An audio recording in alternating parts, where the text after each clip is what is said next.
Belize is a small country, an extremely small population. We grew up living in remote areas. So from an early stage we recognized that we have got to lean on each other. We have got to work together. You know, in small communities, sometimes you have rice but you don't have milk, you have sugar but you don't have flour.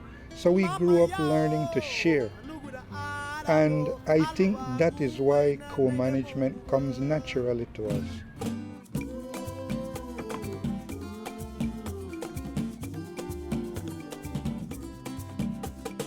Prior to the era becoming a reserve, there were a lot of illegal activity.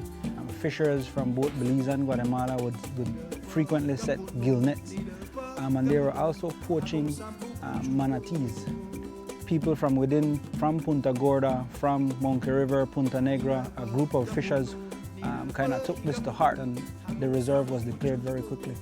Co-management success in Belize is based on three key elements: the government, NGO, and most importantly, community involvement. There's a lack of resources in Belize. You cannot manage without the community being completely and totally involved. Their buy-in into co-management is what makes it work. It's grassroots people from Punta Gorda. It's like us. It's managed by a group of people who have the area at heart. And we wanted to build on that knowledge that they already have. We are rangers, also we have co-management with the fisheries department. Been here all my entire life as a fisherman, so actually that's the reason why I was chosen actually to be a ranger. So what we normally do here, we go on daily patrols, you know, show the people that what we need to do to manage our resources. But that doesn't mean that you will not have any illegal activity taking place still within the reserve. So you still have folks that will try to come in and do illegal stuff.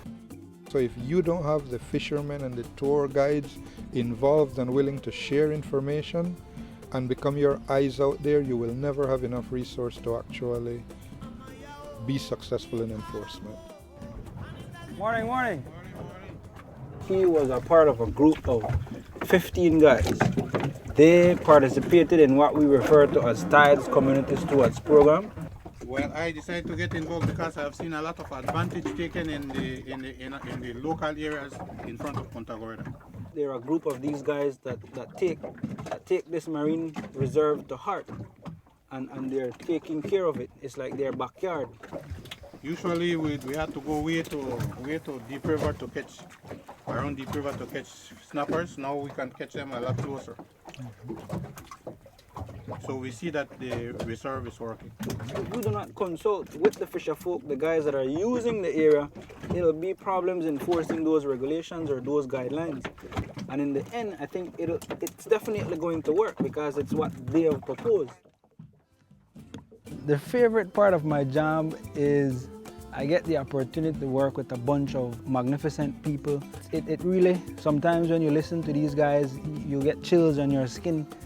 Just getting the opportunity to sit and listen to them, and hear their stories.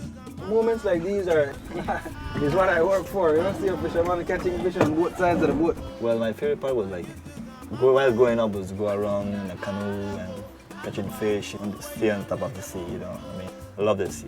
That's what I do best. Looking at co-management in Central America and the Caribbean, we have been the most successful in co-management. I have been surprised and overwhelmed by the willingness of the local community, particularly the fishermen, to adjust their methods and their attitudes to make sure that marine protected areas work.